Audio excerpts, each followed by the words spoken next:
آپ ذرا رمضان کی شان تو دیکھیں. حضور فرماتے ہیں سارا سال جنت سجائی جاتی ہے. کس لیے؟ حضور فرماتے ہیں رمضان المبارک کے لیے. سارا سال جنت سجا دی جاتی، اس کو تیار کیا جاتا ہے رمضان کی سعادت افروز گھڑیوں کے لیے، ان مقدس ایام کے لیے جو لے کر رمضان سایہ فگن ہوتا ہے. اس کے لیے پورا سال جنت کو سجایا جاتا ہے، تزئین و آرائش کی جاتی ہے. رمضان آتا ہے تو کریم کے کریمانہ فیصلے ہونے شروع ہو جاتے ہیں. کریمانہ فیصلے. ایک کریمانہ فیصلہ ہوتا ہے کہ دوزخ کے دروازے بند کر دو اور جنت کے سارے ہی دروازے کھول دو. کہ پوری طرح تم اپنے ذہن میں اور اپنے دل میں ایک بات بٹھاؤ کہ ایک عظمتوں والا مہینہ تم پر سایہ فگن ہونے والا ہے. عظمتوں والا. حضور نے ایک دن قبل اس کی فضیلت بیان. ہمارے ہاں یہ ہوتا ہے کہ ہم کسی چیز کی اہمیت کو لیتے ہیں لیکن سمجھتے ہیں کہ یہ کوئی روٹین ورک ہے. یعنی نارملی ہر سال رمضان شریف آتا ہے، اپنے وقت کے حساب سے چاند بدلتا ہے اور اپنے وقت پر رمضان شریف آ جاتا ہے. ہم سمجھتے ہیں کہ مطلب روٹین کا ایک معاملہ ہے، ایک روٹین کی چیز ہے. لیکن اگر آپ اس کو اس نظر سے دیکھیں گے نا کہ اس مہینے کے آنے سے پہلے، یعنی ابھی ایک دن بعد آنا ہے رمضان کو، اور آنے سے پہلے حضرت سلمان فارسی فرماتے ہیں کہ نبی پاک نے ہمیں باقاعدہ بلا کے خطبہ دے کے رمضان کی عظمت ہمارے دلوں میں بٹھا دی. یعنی فکری طور پر اور ذہنی طور پر امت کو تیار کیا. فرمایا تم پر ایک ایسا مہینہ سایہ فگن ہونے والا ہے جو مبارک ہے تمہارے لیے، باعث برکت ہے تمہارے لیے. تم اپنے آپ کو ذہنی طور پر تیار کرو کہ ایک ماہ نور تمہارے قریب آ رہا ہے. جو رمضان اسلامی عبادات جتنی بھی ہیں نا، وہ مخصوص پوجا پاٹ نہیں. اسلامی عبادات میں سے کوئی عبادت بھی ایسی نہیں جس کا مقصد ہی ہو کہ آپ نے اتنے وقت سے لے کر اتنے وقت تک فلاں عمل کرنا ہے. جتنی بھی عبادات ہیں اسلامی، وہ اپنے دامن میں کوئی نتیجہ رکھتی ہیں، کوئی رزلٹ رکھتی ہیں. اس کے ثمرات انسانی زندگی پر مرتب ہوتے ہیں.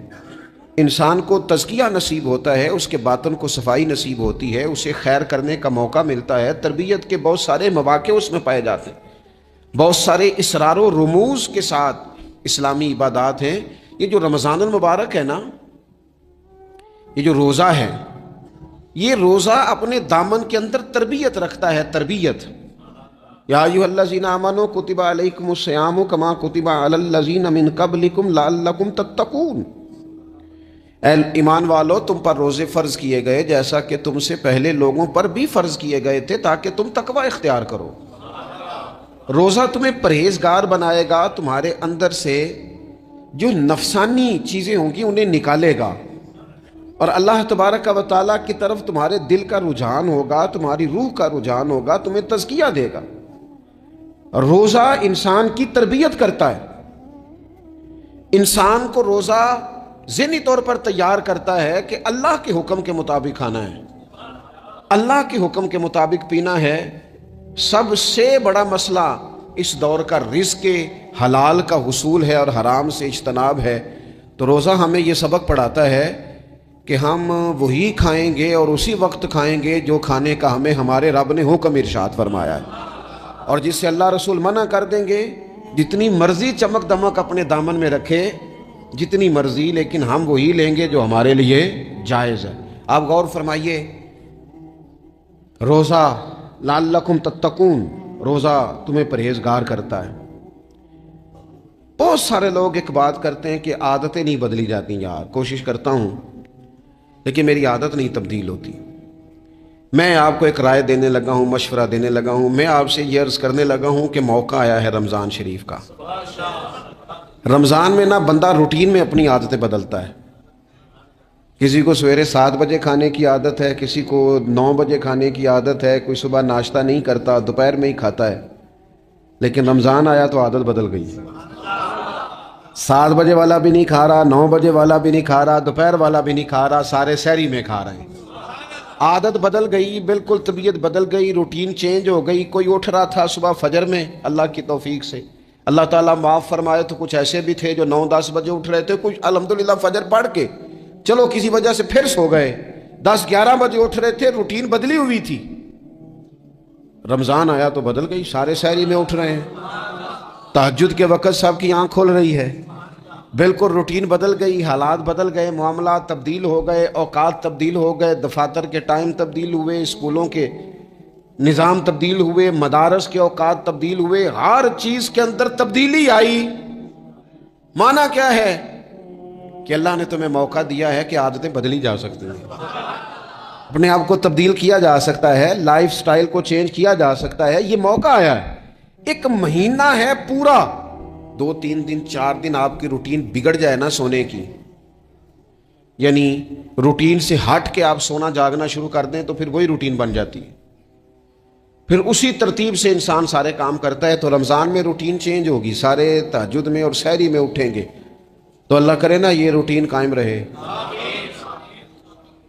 رمضان میں تو اٹھتے تھے سحری کرنے کے لیے، تو اللہ کرے روٹین بن جائے اور سارا سال اٹھیں تہجد کی نماز ادا کرنے کے لیے، اللہ کرے روٹین بن جائے، چیزیں تبدیل ہو جائیں۔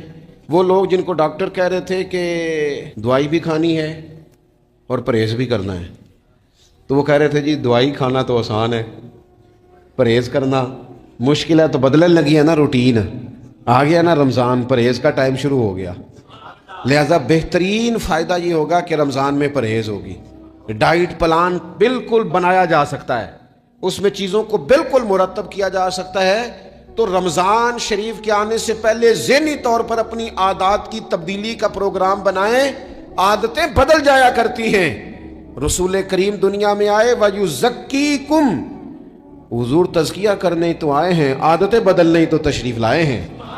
نبی پاک نے صفائی ستھرائی کر دی، ساری ناپاک چیزوں کو نکال دیا۔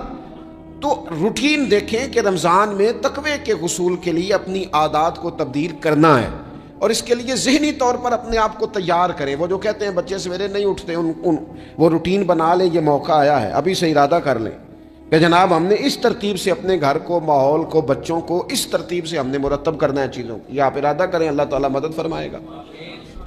رمضان المبارک کی جو خاص فضیلت ہے، اس خاص فضیلت کو رمضان آنے سے پہلے ذہن میں بٹھا لیں، اور رمضان المبارک پورے کا پورا اس ذوق سے گزاریں کہ ذہن میں بات موجود ہو، ذہن میں، کہ دراصل رمضان کیا ہے۔ اللہ کے پیارے رسول صلی اللہ تعالیٰ علیہ وسلم نے فرمایا، اے لوگو تم پر ایک عظیم المرتبت مہینہ سایہ فکن ہو رہا ہے۔ حضور فرماتے ہیں شہر مبارک، فرمایا یہ بڑا برکت والا مہینہ ہے، یہ برکتیں لے کے آیا ہے، یہ رحمتیں لے کے آیا ہے، یہ اپنے ساتھ عنایات لے کے آیا۔ اور نبی اکرم صلی اللہ تعالیٰ علیہ وآلہ وسلم نے فرمایا جو بندہ بھی قرب الہی کی نیت سے رمضان میں نیکی کا طلبگار ہوگا، فرمایا وہ اگر نفل نیکی کرے گا نا تو اللہ تعالیٰ اسے فرض کے برابر ثواب عطا فرمائے گا۔ اور حضور علیہ الصلوۃ والسلام فرماتے ہیں جو اس مہینے میں ایک فرض ادا کرے گا اللہ 70 فرضوں کے برابر اجر عطا کرے گا۔ اپنے ذہن میں ایک بات بٹھائی جائے، ذہن میں یہ بات بٹھائی جائے کہ یہ نا برکت والا مہینہ ہے، اس میں میرا ثواب بڑا ضربوں کے ساتھ آگے بڑھے گا، ایک ذہن بنایا جائے اور پھر ثواب اکٹھا کرنا شروع کر دیا جائے۔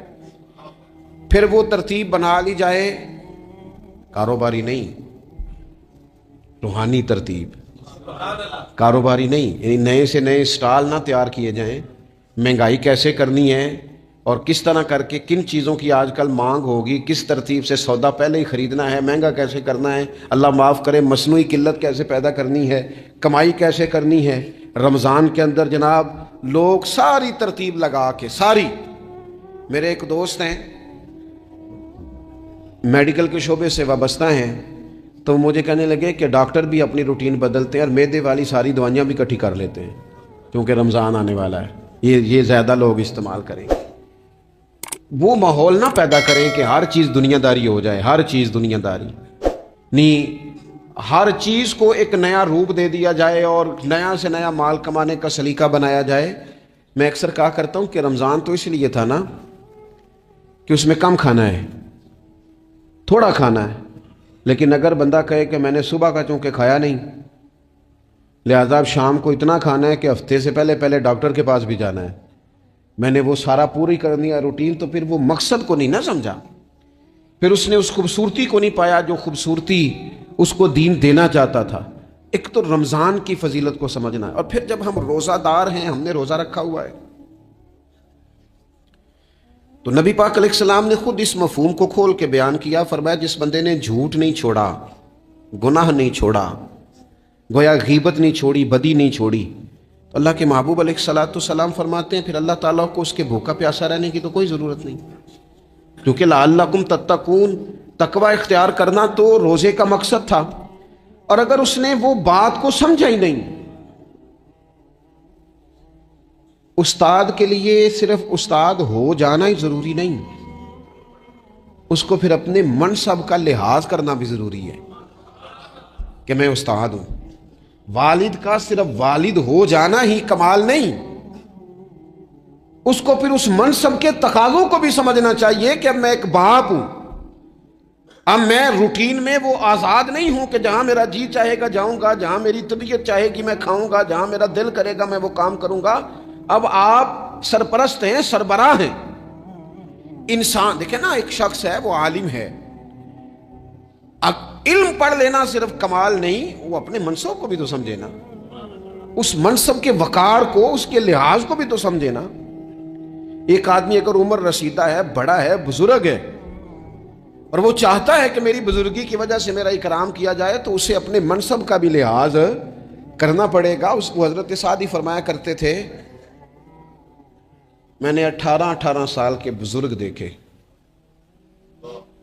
اور میں نے 75 سال کے بچے دیکھے۔ حضور کیا مطلب؟ فرمانے لگے عمر ہو گئی لیکن اپنے منصب کا خیال نہ کیا، عادات بچوں والی رہی۔ اور فرماتے میں نے ایسے لوگ دیکھے جن کو شروع وقت میں ہی اللہ والوں کی صحبت نصیب آئی، تو وہ جو بزرگی ہے وہ پھر عمر کی وجہ سے نہیں ملی، وہ اللہ نے علم اور عمل کی وجہ سے عطا فرما دی۔ تو اپنے منصب کا لحاظ کرنا کہ میرا یہ منصب ہے۔ اسی طرح جب ہم نے روزہ رکھا ہوا ہوگا نا، تو پھر ہم نے اس منصب کا بھی لحاظ کرنا ہے کہ میں روزے دار ہوں۔ پھر خالی بھوکے پیاسا نہیں رہنا۔ رسول پاک صلی اللہ تعالی علیہ وآلہ وسلم نے پتہ ہے روزے دار کی فضیلت کیا بیان فرمائی؟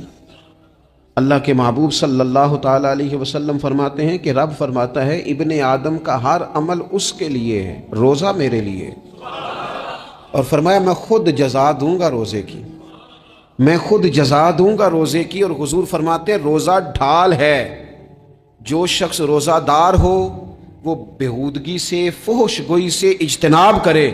اور اللہ کے محبوب صلی اللہ تعالی علیہ وسلم فرماتے ہیں اگر کوئی شخص اسے گالی دے، اگر کوئی شخص اس سے جھگڑا کرنا چاہے تو پتہ کیا جواب دے؟ اسے کہے بھئی میں روزے دار ہوں، میرے منصب کا تقاضا نہیں کہ میں تیرے ساتھ الجھوں۔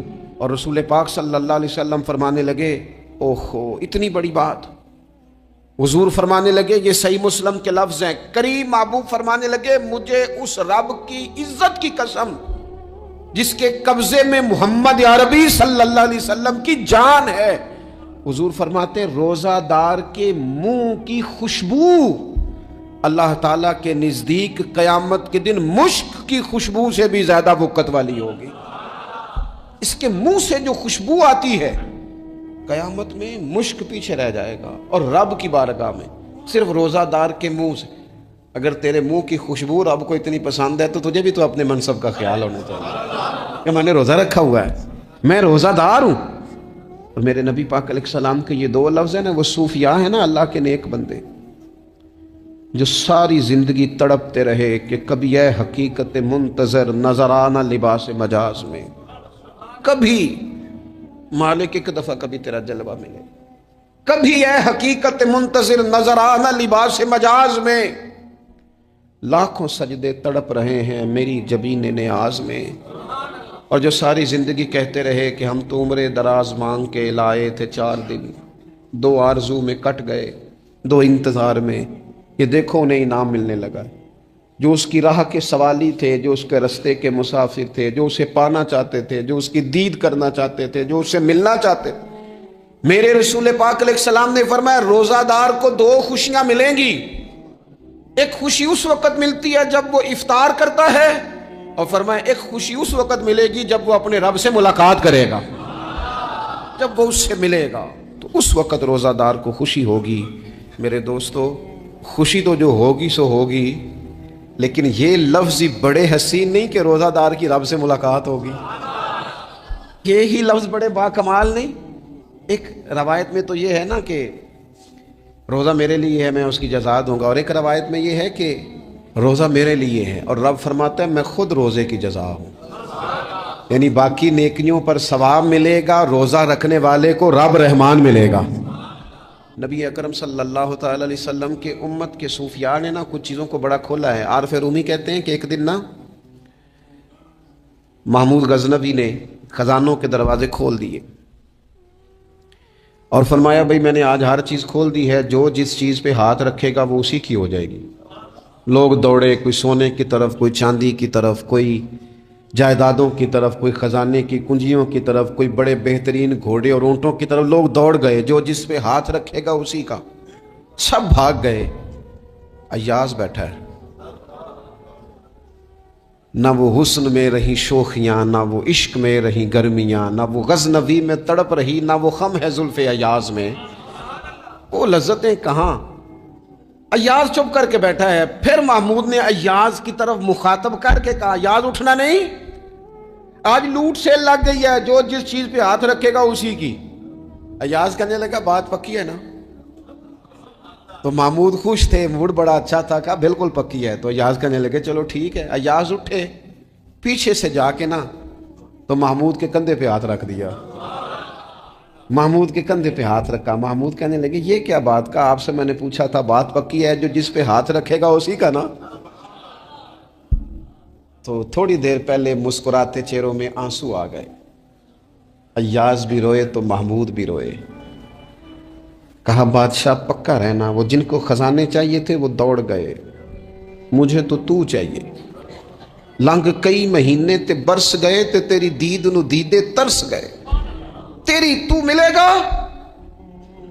تو پھر کہا محمود نے، اس نے کہا میں وعدہ کر چکا تھا، بس ٹھیک ہے، باقیوں کے خزانے اور میں تیرا، طے ہو گئی۔ فرمایا باقی نیکیوں پر ثواب ملے گا اور روزہ رکھنے والے کو رب رحمان ملے گا، اللہ کا قرب ملے گا۔ دیکھو نا، وہ خاص انسان کو کیفیت حاصل ہوتی ہے روزے میں، رب کے ہونے کا یقین۔ وہ جو صوفیاء کہتے ہیں نا مراقبہ کرو، وہ نصیب ہوتا ہے۔ یعنی کسی کو کیا پتہ ہے اس کا روزہ ہے کہ نہیں، اکیلا ہے نا گھر میں، فریزر بھرا ہوا ہے، نہیں نہ کھاتا، کیوں؟ اسے پتہ ہے میرا رب میرے ساتھ ہے، میرا رب مجھے دیکھ رہا ہے۔ بس یہ تصور توحید پکا ہو جاتا ہے رمضان، تو پھر اللہ تبارک و تعالیٰ کی بھی خاص رحمت اور کوئی خاص ہی اعزاز۔ حضور فرماتے ہیں جنت کے کئی دروازے ہیں، ایک باب الریان ہے، اس سے صرف روزہ دار گزریں گے۔ آواز ہوگا روزے والے آ جاؤ، وہ آ جائیں گے، فرمایا اس خاص دروازے سے گزرو، جب گزر جائیں گے تو فرمایا بند کر دو بھائی، اور کوئی نہیں گزرے گا یہاں سے، دروازہ ہی مخصوص ہے، ان کا اعزاز ہی ذرا زیادہ ہے۔ تو میرے عزیز، رمضان شریف کے اندر وہ منصب کا بس خیال رکھیں کہ میں روزہ دار ہوں، اس احتیاط کے ساتھ۔ اور دوسری جو رمضان کی چند عبادات ہیں نا، سب سے پہلی تو میں عرض کروں گا تراویح کے حوالے سے، یہ بات یاد رکھ لیں کہ نبی پاک علیہ الصلوۃ والسلام نے فرمایا جس نے ایمان اور احتساب کی نیت کے ساتھ رمضان میں قیام کیا، اللہ اس کے پچھلے سارے گناہوں کو معاف فرما دے گا۔ اور ایک مقام پر نبی پاک صلی اللہ تعالیٰ علیہ وسلم نے بیان کیا، یہ مشکات میں موجود ہے، حضور فرماتے ہیں رمضان اور قرآن دونوں قیامت کے دن بندے کی شفاعت کریں گے۔ رمضان کہے گا یا اللہ میں نے اسے دن بھر کھانا کھانے سے باز رکھا، اور تیری بارگاہ کے حکم کے مطابق اس نے اپنے آپ کو ان چیزوں سے بچا کے رکھا۔ اور قرآن کہے گا مالک رات میں نے اسے نیند سے روکے رکھا۔ کیا مطلب؟ اس نے کھڑے ہو کے عبادت کی، اگرچہ اس سے مراد شارحین حدیث نے تراویح بھی لیا ہے، تہجد کی نماز بھی لیا ہے، صلاۃ اللیل بھی لی ہے، لیکن میرے عزیز یہ خاص ربط ہے قرآن مجید کے ساتھ تراویح کا۔ مسنون ہے رمضان کی راتوں میں قرآن مجید اور تراویح کا پڑھنا۔ اگر تھوڑی سی نا طبیعت میں صرف تبدیلی پیدا کی جائے، میں نے دیکھا ہے کہ جو لوگ کہتے ہیں نا میرا وقت بڑا قیمتی ہے، بڑی ساری جگہوں پہ آپ کو بیٹھنا پڑتا ہے، بیٹھیں آپ 2 گھنٹے بیٹھیں، 3 گھنٹے بیٹھیں۔ میں نے دیکھا ہے لوگ جاتے ہیں